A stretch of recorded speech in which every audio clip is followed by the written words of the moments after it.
Bonjour, je m'appelle Rémi Matret, je suis chef du service technique vidéo au sein du GTHP. Je suis donc responsable de tous les moyens techniques vidéo qui sert à diffuser les courses de chevaux sur la chaîne Equidia. Aujourd'hui, nous avons 9 caméras à Clairefontaine. On peut aller jusqu'à 20, 40 le jour de l'Arc de Triomphe avec 2 cars régie. Nous avons un car régie Smirmork 38 tonnes où à l'intérieur il y a plusieurs caméras avec différents postes de travail qui servent aussi bien à diffuser les courses pour Equidia, mais aussi pour la régularité des courses pour les commissaires de course. Ce qu'on pourrait appeler la VAR au football, mais nous on fait ça depuis tout le temps. On peut aller de 17 personnes en général avec les cadreurs qui sont à chaque poste de travail et les assistants qui montent les caméras. On peut aller de 17 sur une petite réunion jusqu'à le jour de l'Arc de Triomphe, plus de 100 personnes. On a 4 cars régie comme ça qui sillonnent la France complète puisque nous travaillons sur tous les hippodromes aussi bien galop que trot. Donc il y a une logistique au niveau des chauffeurs pour faire le transport du matin au soir. Ils conduisent souvent la nuit pour emmener le car et nous le matin on arrive, on met en place tout le système, on branche l'intégralité du car pour avoir toutes les liaisons entre l'hippodrome et entre nous et Colombe qui est la régie finale.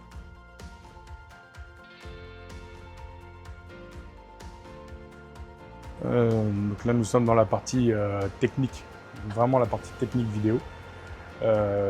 Ici le monsieur ici présent est un ingénieur de la vision qui règle toutes les caméras pour que quand on installe les caméras et quand on regarde les images, qu'on ne voit pas la différence entre les caméras, il faut qu'elles soient toutes au niveau colorimétrie identiques. Donc c'est le travail de monsieur de faire ça. Ici c'est le poste de la vision, c'est là où je gère l'intégralité du car techniquement.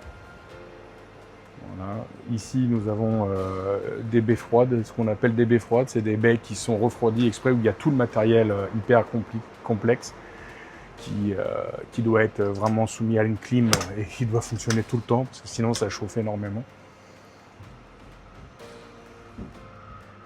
Ici nous avons un petit sas qui est le poste commissaire de course qui est uniquement dédié pour les commissaires de course avec un opérateur qui diffuse les vues à la demande des commissaires pour la régularité des courses. Ici nous sommes dans la cellule production.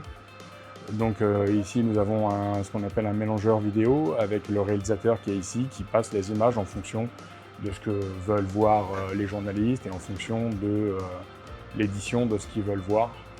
Donc lui il choisit les caméras, il dirige ses cadreurs d'ici en disant je veux voir telle image, tel cheval. Voilà. Ici nous avons le poste coordination qui coordonne entre la régie finale, les journalistes et l'autre hippodrome pour être toujours au bon timing et pour passer les éléments et dire quels éléments on passe pour que les journalistes commentent les éléments qu'on passe. Ici nous avons un poste ralenti on a exactement les mêmes machines que pour le commissaire sauf que c'est dédié au direct. Donc en fonction de ce que veut le réalisateur, si on veut faire des ralentis, les retours, les arrêts sur image sur l'arrivée, c'est fait de ces machines-là, ici.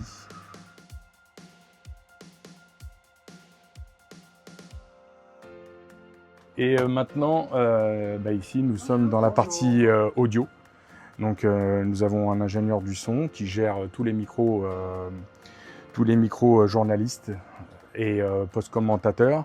Et il est aussi en charge de toute l'intercommunication qu'il y a dans le car et avec Colombe.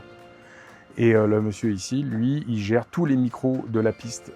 Sur chaque caméra, il y a un micro pour pouvoir entendre l'ambiance. Et donc lui, il est là pour gérer ce qu'on appelle la version internationale. Donc en version internationale, il n'y a pas de commentaires, mais il n'y a que de l'ambiance. Voilà la visite du car.